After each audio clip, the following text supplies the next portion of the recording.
อ้อากาศหนาวหลายๆพี่น้องสวัสดีพี่น้องยินดีต้อนรับเข้าสู่ซองบาวนั่นแก้วออฟฟิเชียลตอนนี้เขากำลังจะไปบาทเจริญไซออกจากน้ำซุปตอนนี้อยู่น้ำซุปอยู่พี่น้องอากาศหนาวหลายๆโอ้เก็บนะพี่น้อง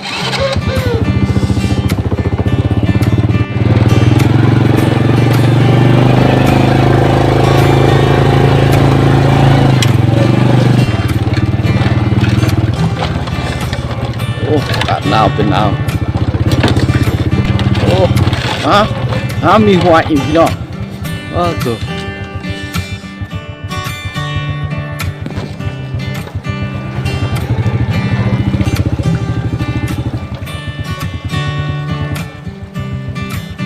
ว่ายน้ำน้อยพี่น้อง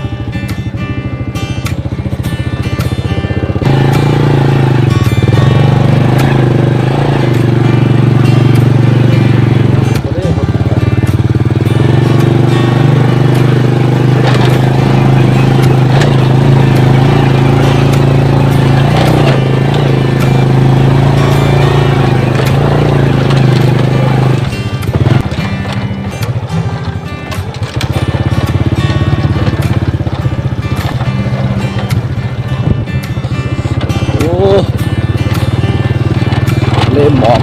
อกมีน้ำมวยน้อยอีกพี่น้องโอ้ตากแดดก่อนอะไรว้าวรถกระลกอีกโอ้ยลกเรือถึงเล่งอีกโอ้ย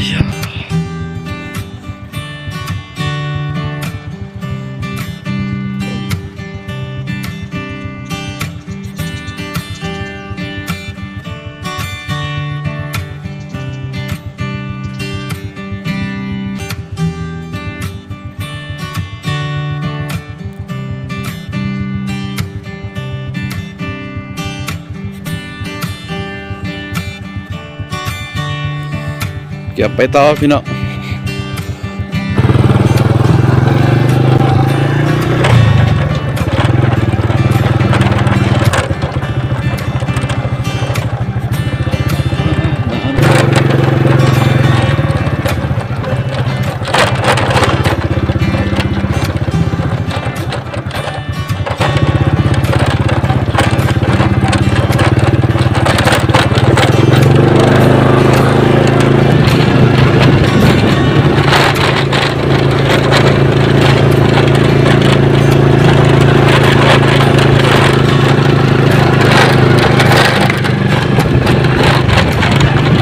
แล้วมันเดินไปทางยางพี่น้อง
เจริญไซแดนหนาว